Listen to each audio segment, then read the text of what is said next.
반갑습니다. 광멘토입니다. 2023년 6월 시행된 고3 모의고사 지구과학 1 문제풀이 영상입니다. 시작하기 전에 구독과 좋아요는 큰 힘이 됩니다. 문제풀이 시작하겠습니다. 1번, 다음은 판구조론이 정립되는 과정에서 등장한 이론이 나와 있고요. 학생 A, B, C가 대화를 나누고 있네. 자, 기읍과 니은은 각각 대륙이동설이거나 해양적 확정설이다. 보시면 되죠. 기읍을 보시게 되면 과거에 하나로 모여있던 초대륙 판게아가 분리되었다는 거니까 대륙이동설 설명이 되는 거고, 니은은 해양축으로 해양지각이 상승되고 양쪽으로 멀어진다. 해양적 확장설 이야기를 하는 거죠. 문제를 보게 되면 학생 A는 기역은 해양적 확장설이 아니니까 틀린 거고요. 학생 B는 기역을 제시한 백에 너는 대륙을 움직이는 힘을 멘틀 대류로 설명했니? 설명하지 못했죠. 틀렸습니다. 학생 C는 해령에서 멀어질수록 해양 지각의 연령이 증가하는 것은 니은의 증거가 되죠. 맞는 표현.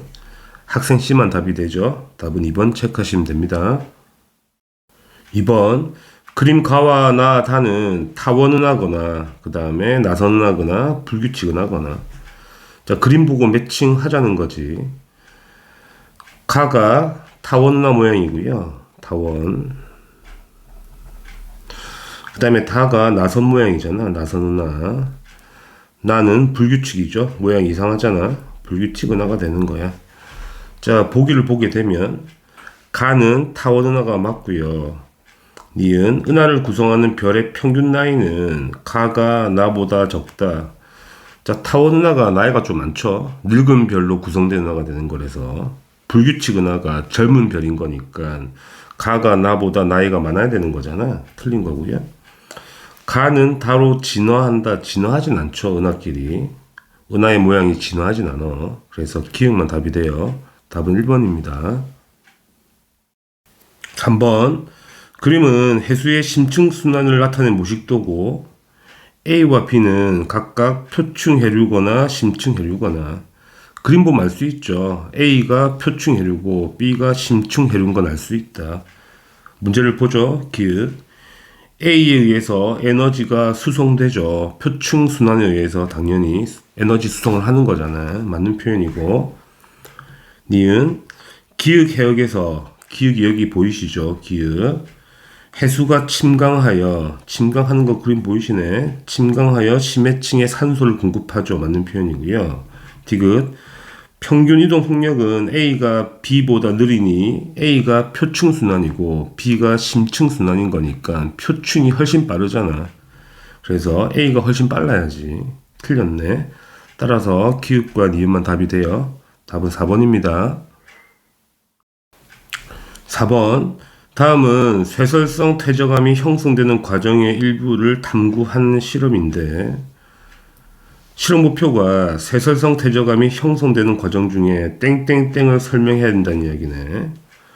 실험 과정 보시게 되면 자갈, 모래, 점토 준비하고 그 다음에 입자 사이의 빈 공간, 공극의 모습을 관찰하네요. 달을 보면 컵에 석회질 물질과 물을 부어서 석회질 반죽을 만들고요. 그 다음에 건조시킨다는 거지. 무슨 말을 하는 거냐면 석회질 반죽이 붙인다는 거잖아. 교결작용 이야기하는 거네. 그러니까 퇴적물이 우리가 이게 속성작용 중에서 두 가지가 있잖아. 다짐작용이 있고 그 다음에 교결작용이 있는데 현재 실험은 교결을 설명하는 거잖아. 보기 보죠. 기읍. 교결작용이 맞다. 그러면 니은은 뭐냐면 석회질 반죽은 교결을 하는 물질인 거잖아. 붙여준 물질인 거잖아. 그래서 입자를 단단하게 결합시켜주는 물질이 맞고 디귿 보시게 되면 단위 부피당 공극의 비율을 구하라는 얘기네. 디귿과 리을. 디귿은 교결하지 덜 됐고요. 그 다음에 리을은 교결한 거니까 공극이 감소했겠지. 리을이. 그래서 공극의 부피는 디귿이 리을보다 큰 게 맞죠.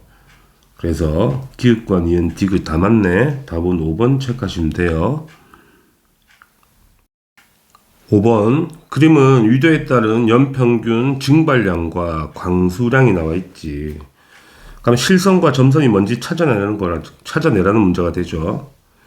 자, 0도인 적도에서는 당연히 강수량이 높잖아. 그래서 높은 A, 이 실선 있죠. A가 아니구나. 이 실선이 강수량이 되고요. 그러면 낮은 점선이 증발량이라고 할 수 있겠네. 자, 문제를 바로 풀어보면 되겠습니다. 기역, 표층 해수의 평균 연분은 A 해역이 B 해역보다 높다. A는 지금 강수량이 더 많잖아. 비가 더 많이 내리니까 물이 싱겁겠죠. 염분은 더 낮아야 되는 거지. 틀린 표현이 되는 거예요. 니은 A에서는 A가 적도에 있는 거잖아. 헤들리 순환이 맞고요. 적도가 저압되니까 저기압되니까 당연히 상승 기류가 맞다는 이야기가 되고, 지금 캘리포니아 해류는 B해역, 지금 B해역을 보시게 되면 B해역은 지금 위도가 아래죠. 남쪽이잖아. 그래서 캘리포니아는 미국에 있는 거잖아. 미국 쪽 왼쪽인 거니까 북반구 지역이야. 그 말이 안 되죠. 이게 남반구 이야기를 하는 거니까 B는 남반구야. 그래서 말이 안 된다. 틀렸다. 따라서 니은만 답이 되죠. 답은 2번 체크하시면 돼요. 6번 그림은 1940년에서 2003년 동안 지구의 평균 기온 편차네. 평균 기온 편차. 그 다음에 대규모 화산 분출 시기가 나와 있고.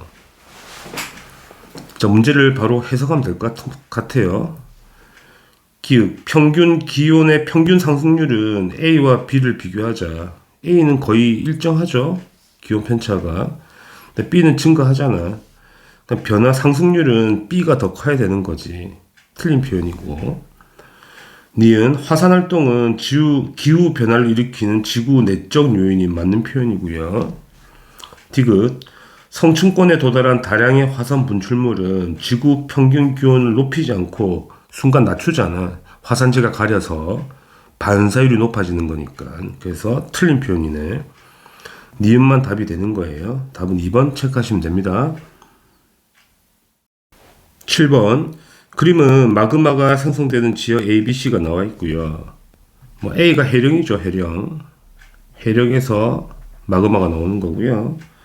뭐 B와 C는 뭐 그림으로 잘 알 수 있을 것 같고, 일단은 해령에서 나오는 거는 마그마가 현무암질이거든. 현무암질이고, 그 다음에 지금 현재 뭘 비교할 거냐 문제에서 문제를 잘 보시게 되면 보기를 생성되는 마그마의 SiO2 함량을 비교하라는 거잖아. 일단 A는 현무암질 마그마고요. 자, B는 어떻게 마그마가 만들어지지? 밑에서 현무암질이 올라오게 되면 화강암이 녹아서 유문암질이 만들어지죠.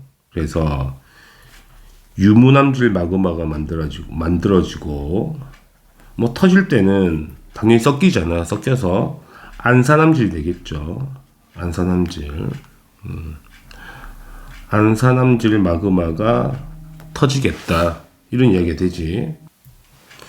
그러면 기역에서는 우리가 현산문이잖아. 현무암질, 안산암질, 유문암이거든. 그럼 SiO2의 함량은 현무암이 제일 작고요. 오른쪽 갈수록 커지는 거니까. 마그마의 SiO2의 함량은 A가 B보다 낮은 게 맞죠. 지금 A가 현무암질인 거니까 맞는 표현이고요. 니은 A에서 주로 생기는 암석은 유문암이 아니고 현무암이 되겠네. 틀린 표현이고. 디귿 C에서 물의 공급은 현재 함수강물이 들어오는 거잖아. 그래서 암석의 용융 온도를 감소시키는 요인이 맞죠. 그래서 함수강물 유입으로 용융점이 낮아지는 게 맞지. C 쪽은 섭입되니까. 그래서 기읍과 디귿이 답이 되는 겁니다. 답은 4번이에요.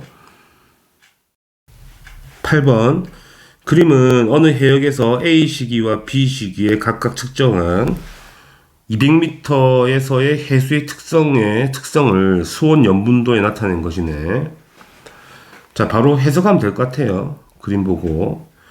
기읍 A 시기가 지금 이놈이죠. 얇은 실선이잖아.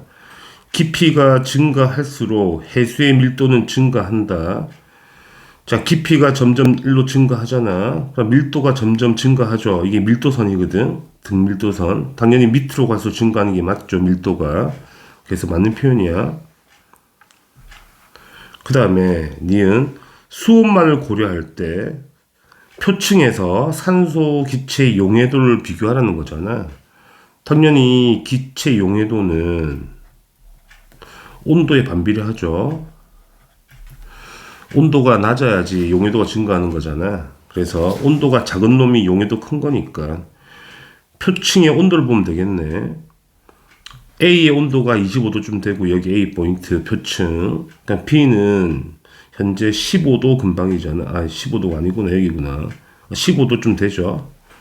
그럼 B가 온도가 더 낮으니까 B에서 용해도가 증가해야 되겠네. 커야 되겠네. 그래서 이것은 틀린 표현이죠. B가 더 커야 돼. 디귿 혼합층의 두께를 보자는 거예요. 혼합층의 두께.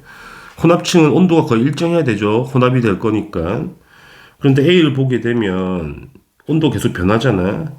그치? 그런데 B를 보게 되면 그치? 깊이가 50m까지 온도가 거의 일정하죠. A는 50m까지 온도가 계속 변하는데 B는 거의 일정하잖아. 그렇다는 거는 B가 혼합층이 50m까지는 거의 만들어진다는 이야기거든. 그러니까 혼합층의 두께는 B가 더 커야 돼. A 시기가 두꺼운 게 아니고 B가 더 두꺼워야 되는 거니까 틀린 표현이죠. 그래서 기억만 답이 되는 거예요. 답은 1번입니다. 9번 그림은 플룸 구조론이 나와 있고요.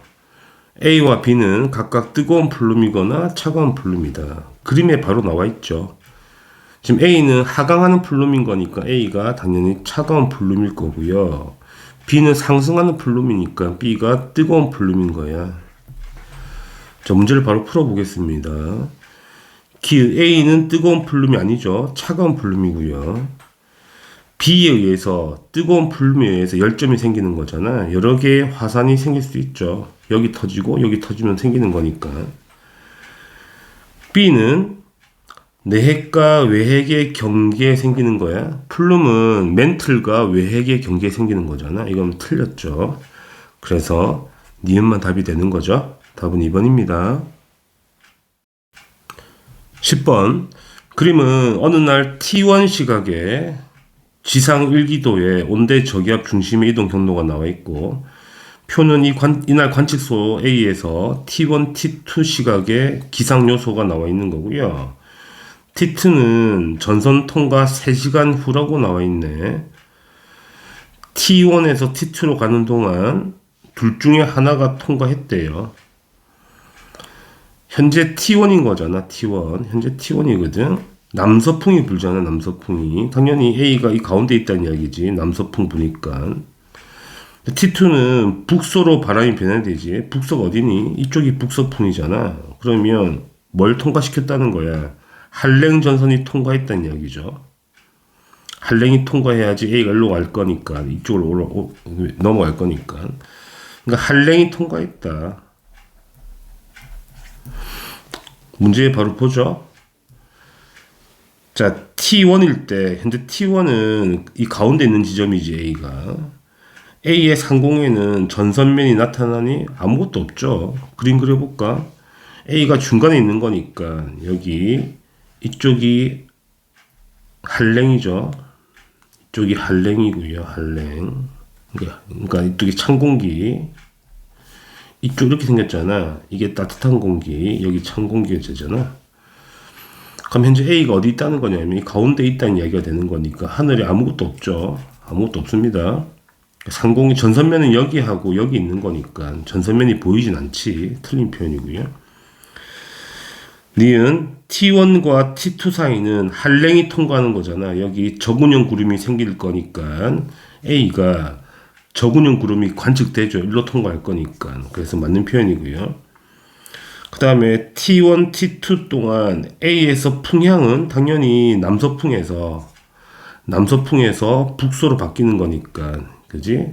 시계 방향으로 바뀌는 게 맞죠. 맞는 표현이에요. 그래서 니은과 디귿이 답이 되네. 답은 4번 체크하시면 됩니다. 11번 그림은 어느 지역에 지질 단면이 나와 있고요. 바로 문제를 풀어보면 되겠죠. 기억 단층은 무슨 단층인지 찾으라는 이야기잖아. 여기 보시면 여기 붙어 있을 거 아니겠니? 그럼 이게 상반이거든. 상반이 올라갔단 말이야. 상반이 올라간 건 역단층이지. 역단층이 보이시고, 역단층이 생기려면 횡압력을 받아야 되는 거잖아. 그래서 장력이 아니고 횡압력이 돼야 돼. 그게 틀린 표현이고요. 니은 습곡과 단층의 형성 시기 사이에 부정한 면이 형성되었다. 바로 보이죠? 습곡이 먼저 생기고 그 다음에 부정압 생긴 다음에 단층이 올라가야지 부정한 면이 어긋나 있는 거잖아. 그래서 맞는 표현이야. 디귿 X와 Y를 따라 각 지층의 경계를 통과할 때 경계를 통과한다는 게 이 경계, 이 경계, 이 경계 빨간색 써야 되겠네. 이 경계, 이 경계, 이 경계, 이 경계를 통과할 때 지층의 연령의 증감을 한번 찾아보자는 이야기지. 여기 보시면 건열이 보이거든. 건열이 방향을 봤을 때 역전이 일어나지 않았다는 거거든. 그럼 이놈이 먼저 생기고 이놈이 나중에 생겼다는 이야기거든. 그럼 나중 거에서 시작해서 먼저 생긴 걸로 올라가니까 연령이 그러니까 증가하겠지. 연령이 이놈이 오래된 지층인 거니까. 그래서 다시 감소하겠죠. 다시 감소하고 그 다음에 또 감소를 해야 되죠. 최근에 생긴 거니까 이놈은. 그 다음 마지막 올라가게 되면 이 지층은 이 밑에 있었던 거니까 더 오래전 지층인 거잖아. 그래서 증가해야 되는 게 맞지. 이 순서가 맞다는 이야기야. 증가, 감소, 감소, 증가. 그냥 나이가 누가 많은지 찾아내면 되는 거니까. 그걸 경계를 따라 해석하면 되는 거니까 어렵지 않지. 디귿은 맞는 표현이네.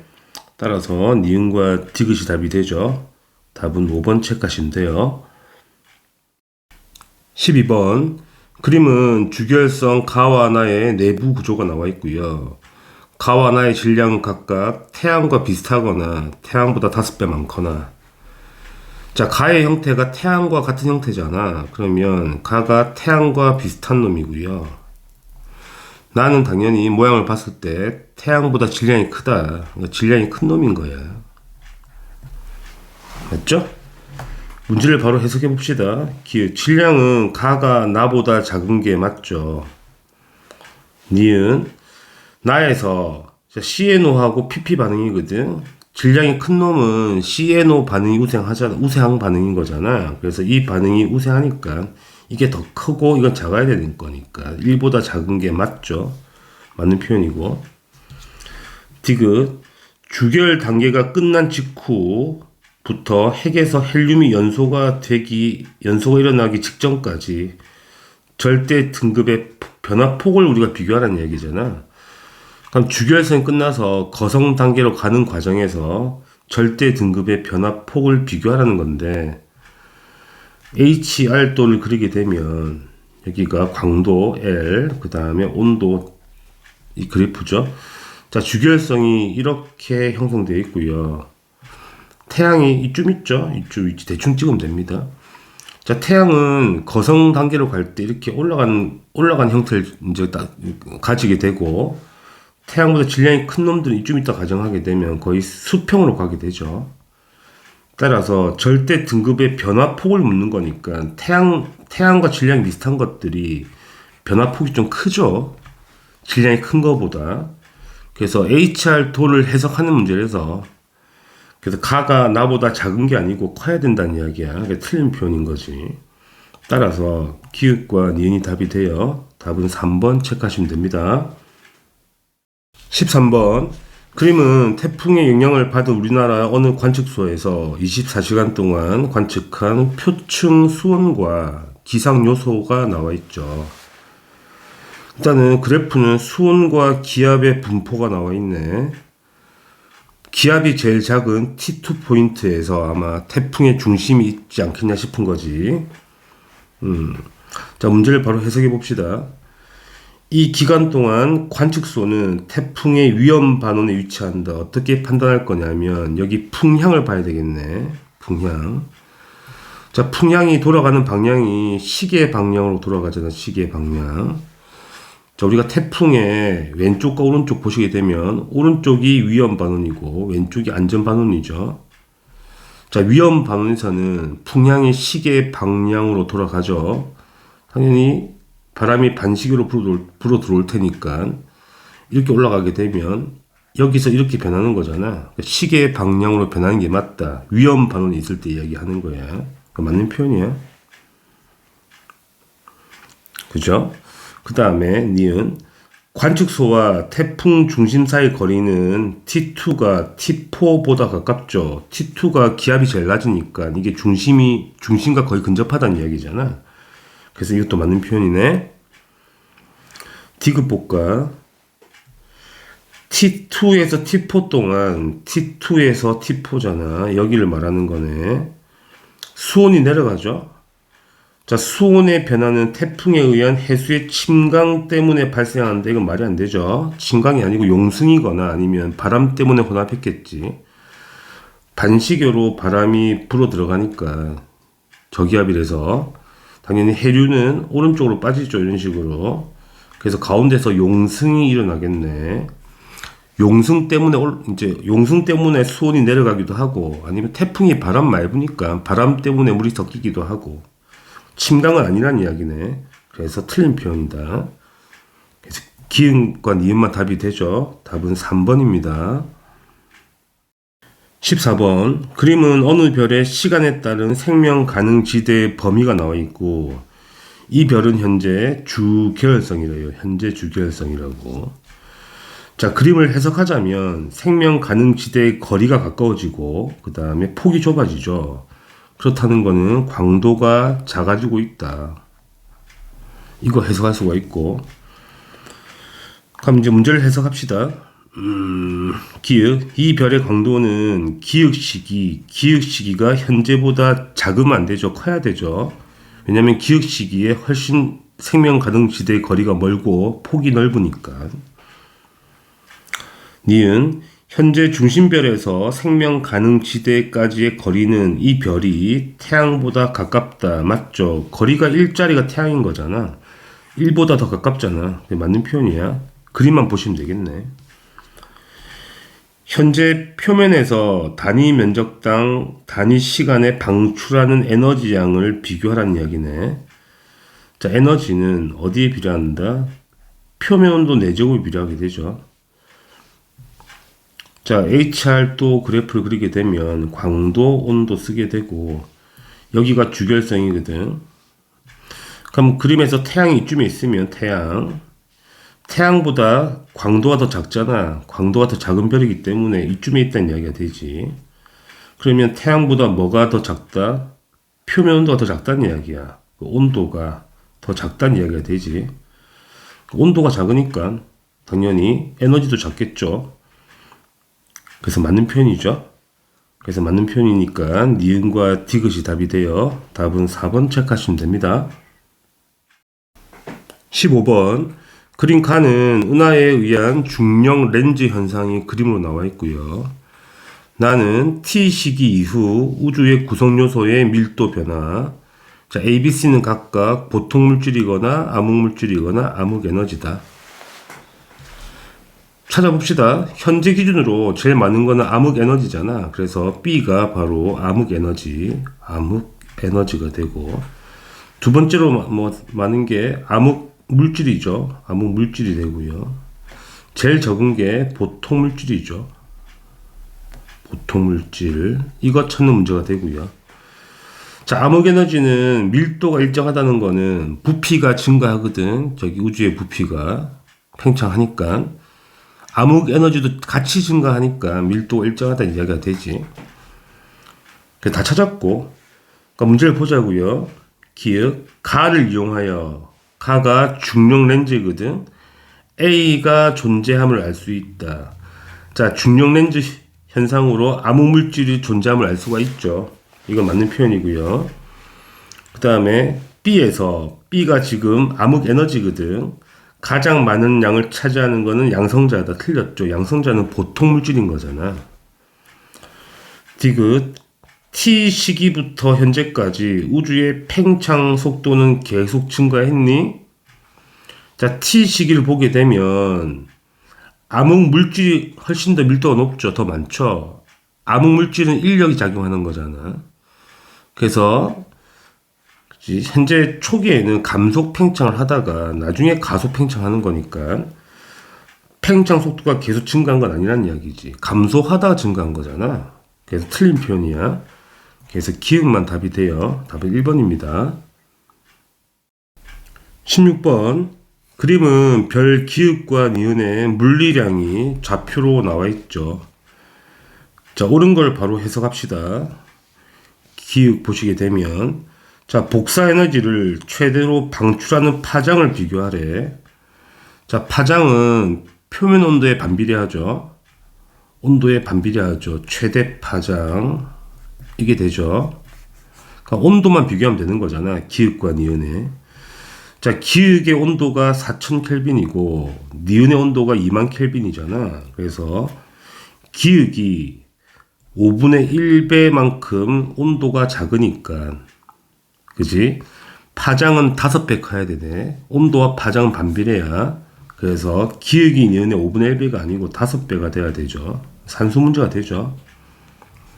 하나는 정리했고, 자, 니은 별의 반지름을 비교하자. 기읍과 니은을 별의 반지름.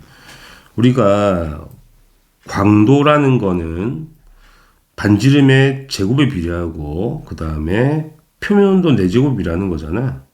그럼 반지름 구하라는 거니까 반지름은 표면온도 제곱에 반비례하고요. 광도의 제곱근에 비례하게 되죠. 그러면 기읍과 니은을 비교하게 되면, 자, 기읍은 지금 온도가 지금 니은에 비해서 5배가 작죠. 온도가 5배가 작지.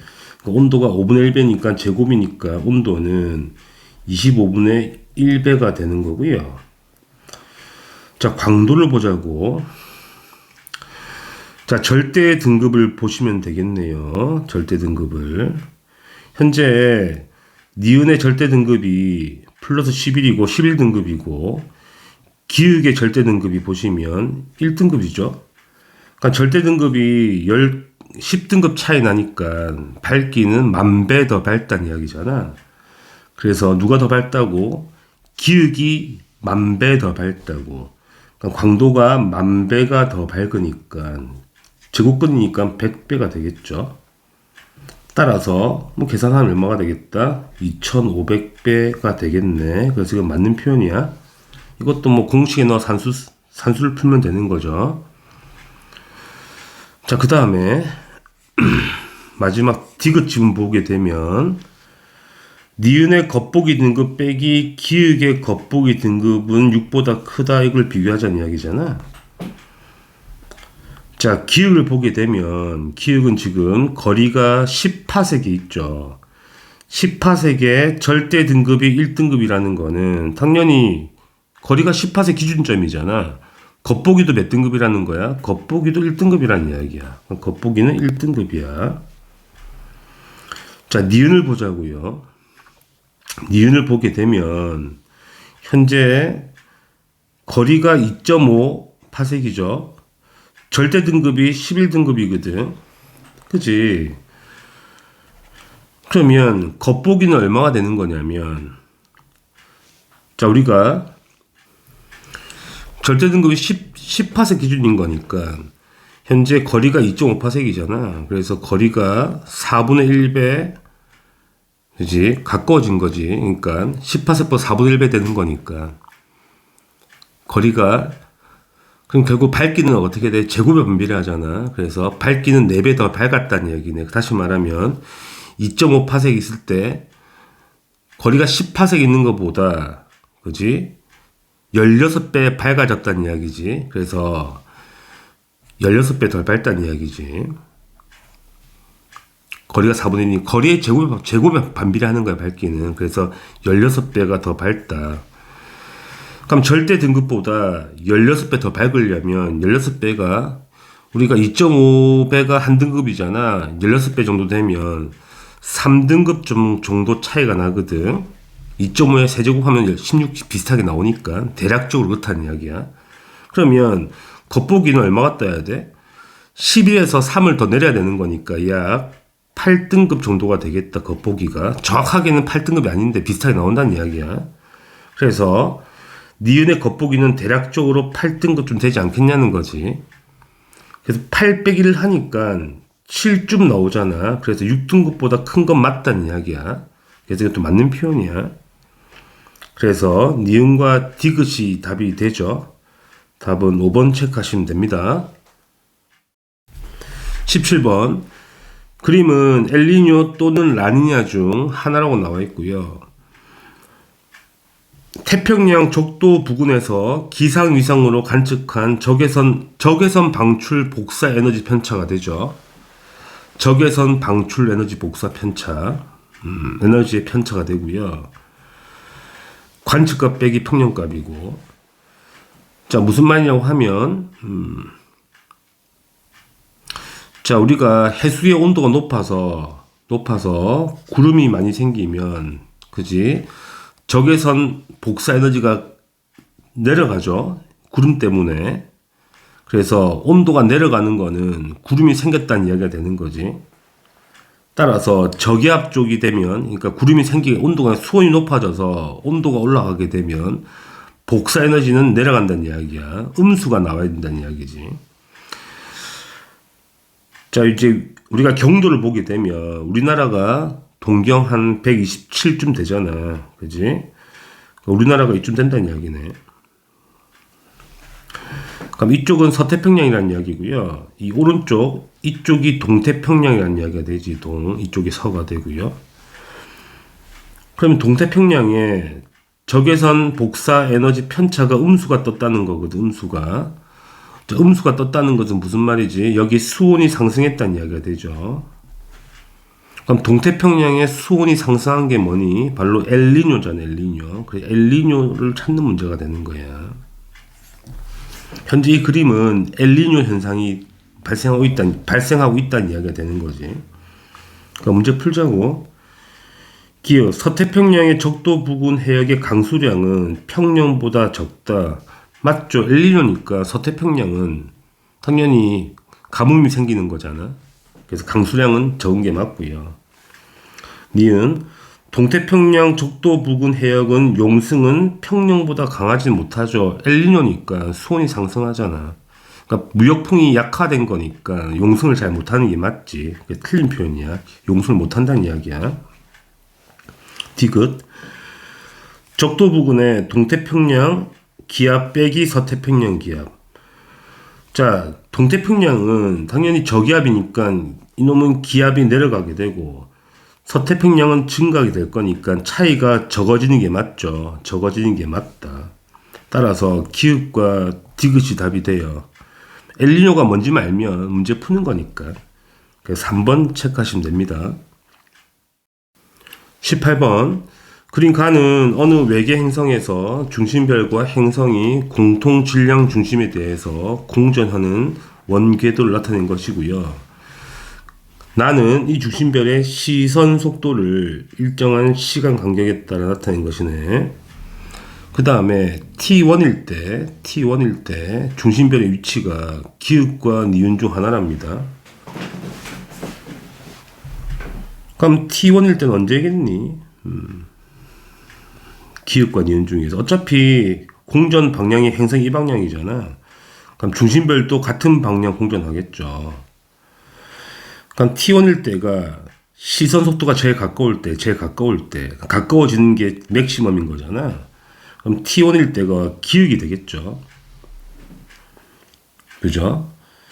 그러다가 이제 T2일 때 여기 도착하고 그 다음에 점점 멀어지는 거잖아.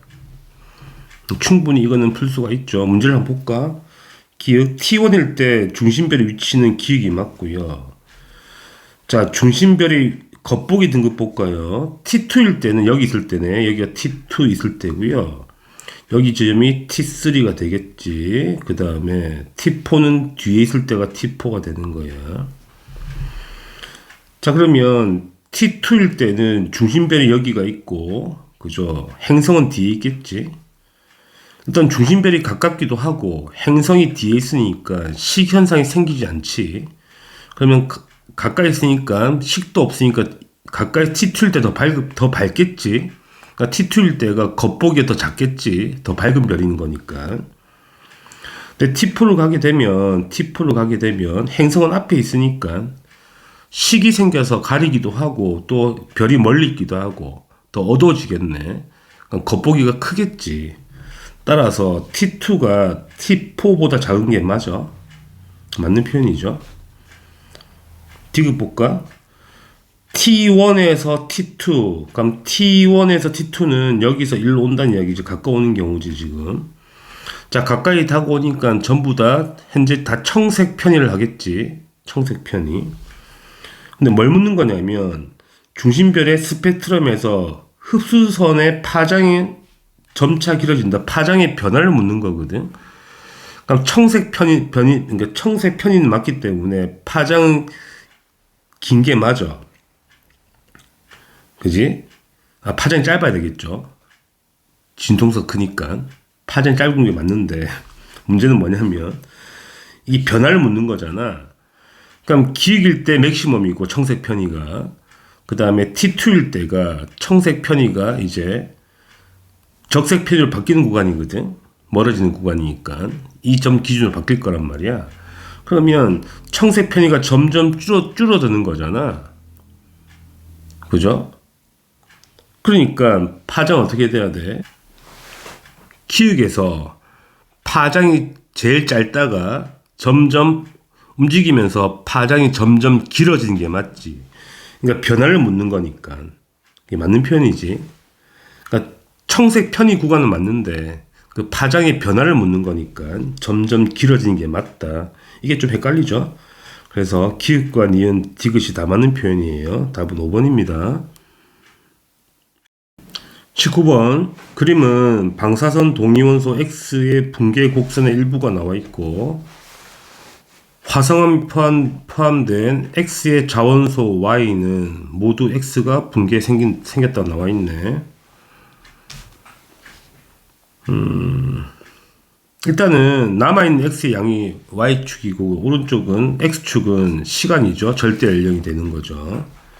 문제를 해결해 봅시다. 바로 보기를 보시면 현재 X의 양이 95%인 화성암은 95% 나와 있네. 여기가 되겠죠. 0.5억 년쯤 되는 거지.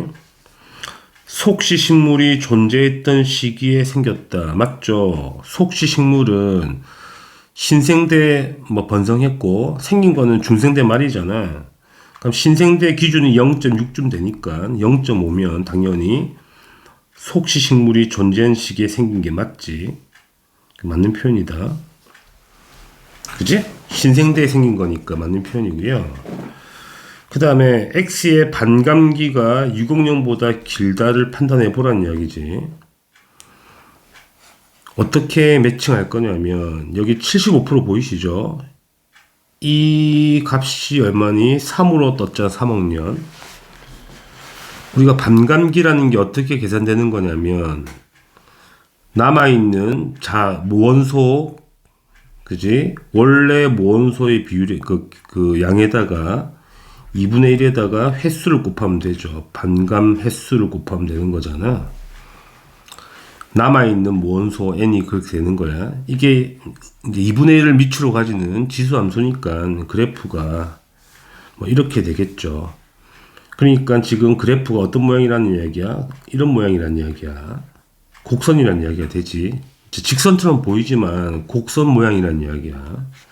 그거 이해하시고 그럼 그래프를 다시 그려보면 이렇게 곡선 형태가 나와야 되죠. 그 다음에 횟수는 우리가 반감 횟수라는 거는 반감기 t분의 절대 연령 비율인 거거든. 이게 반감기야. 이게 절대 연령인 거야. 그럼 어차피 횟수는 어디에 비례하는데 나이에 비례하는 거잖아. 그러면 X축이 나이가 돼도 아무 상관없죠. 그래프 모양은 변하지 않죠. 그럼 대략적으로 이렇게 되는 거야. 처음에 1이 있었는데 2분의 1로 될 때 이게 반감기가 되는 거거든. 그럼 75%라는 거는 4분의 3 지점인 거니까 대략적으로 다시 이쯤 되겠죠. 이때가 4분의 3이잖아. 75%.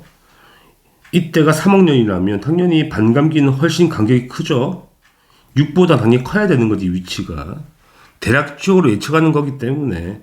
그래서 6보다 긴 거는 맞다는 이야기야. 정확하게 몇 년인지 모르겠지만 6보다는 반드시 길어야 돼. 그래프 형태가 이렇게 나와야 되기 때문이지. 이거 이해하시면 되죠. 디귿 봅시다. 중생대에 생성된 모든 화성암에는 현재 y분의 x의 양이 4보다 크다.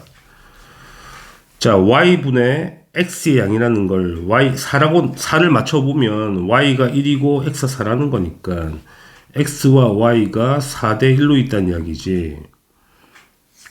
그러면 x의 비율이 얼마라는 이야기야? 전체 5분의 4를 차지한다는 이야기지. 약 얼마야? 80%라는 이야기잖아. 그럼 80%를 찾아보자, 그래프에서. 자, 75. 이게 간격이 5거든. 5기 때문에 이쪽이 80이라고, 80%. 여기를 맞춰보자는 이야기야.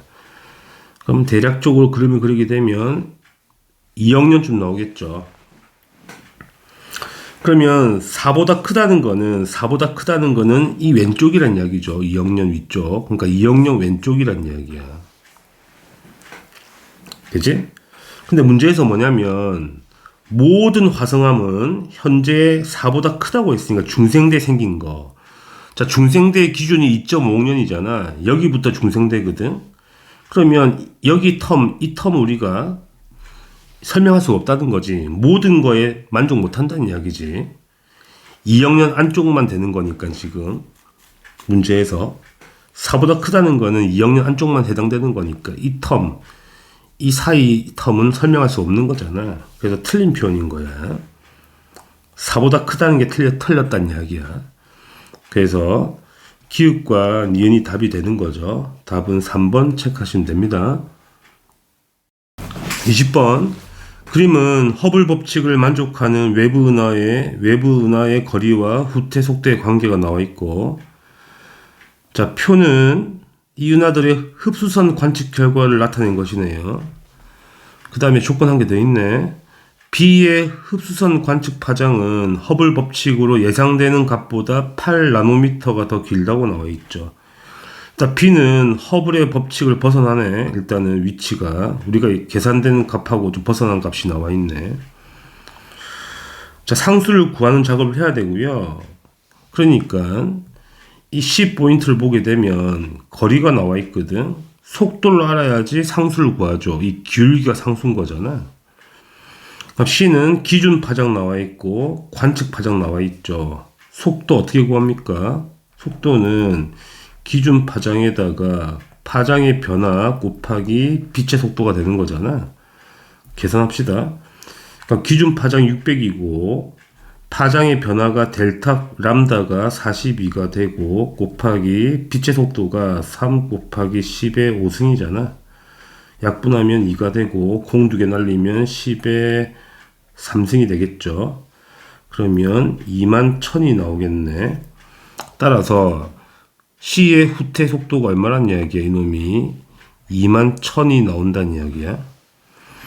자, 허블 상수는 거리 분의 속도가 되는 거니까 300분의 21,000이 되어서 70이 맞죠. 맞는 표현이네.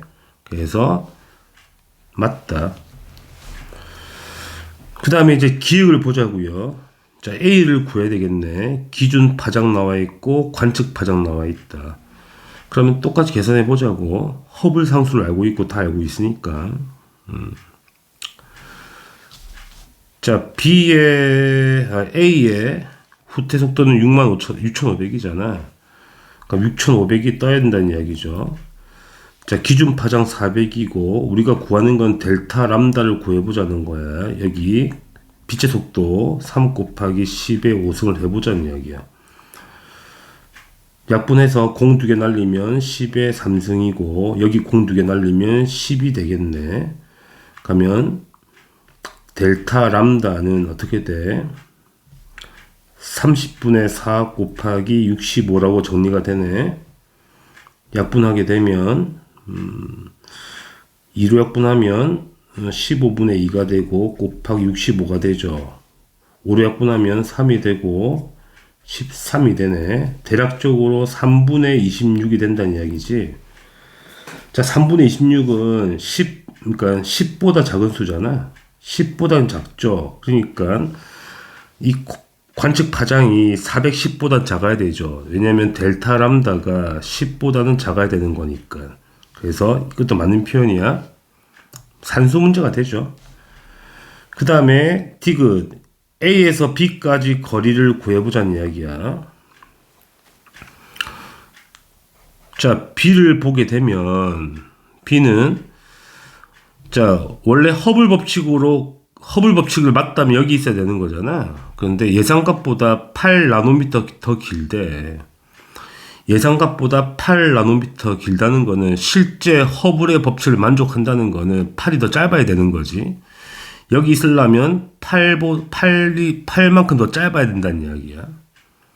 그쵸? 그래서 현재 C의 속도와 똑같잖아. 그럼 여기 위치한다는 이야기거든. 속도가 C의 위치 2만천이 된다는 이야기인데, 맞죠? 8보다 짧아야 되는 거니까 여기 파장보다 8보다 짧아야 되는 거지. 실제 허브를 만족한다면 그럼 얼마가 돼야 돼? 관측 파장이 634가 돼야 된다는 이야기야. 그럼 B의 속도도 구해보자고요. B의 속도 얼마냐면 B의 속도, 관측 속도, 그러니까 후퇴 속도 B라는 거는 600분의 파장의 변화가 34가 되죠. 곱하기 3 곱하기 10에 5승하면 되겠네. 약분하면 2가 되고 공 2개 날리면 10에 3승이 되니까 17,000이 나오겠네요. 17,000. 그래서 B의 속도는 얼마란 이야기야? 17,000이라 이야기야. 여기 있다면, 그치? 이게 17,000이란 이야기야. 그럼 A가 6,500이고, B가 17,000이 속도라는 이야기인 거니까, 거리를 구해야 되죠. 거리는 허블 상수 나누기, 그러니까 속도 나누기 허블 상수잖아. 그래서 B의 거리는 얼마란 이야기야? B의 거리가 70분의 17,000이 되는 거고 빼기 A의 거리는 얼마냐면 70분의 6,500이 되는 거니까 이거 구하면 되죠. 그럼 70분의 빼게 되면 1,500이 되죠. 약분 되거든. 얼마가 되냐면 150이 되겠네. 150. 따라서 거리가 140메가파섹보다 크죠. 150 뜨는 거니까. 그래서 이것도 맞는 표현이야. 150 근처가 나와야 된다는 이야기인 거니까. 그래서 기읍과 니은과 디귿이 다 맞죠. 20번은 산수가 좀 복잡하긴 하네요. 답은 5번 체크하시면 됩니다. 다들 수고하셨습니다.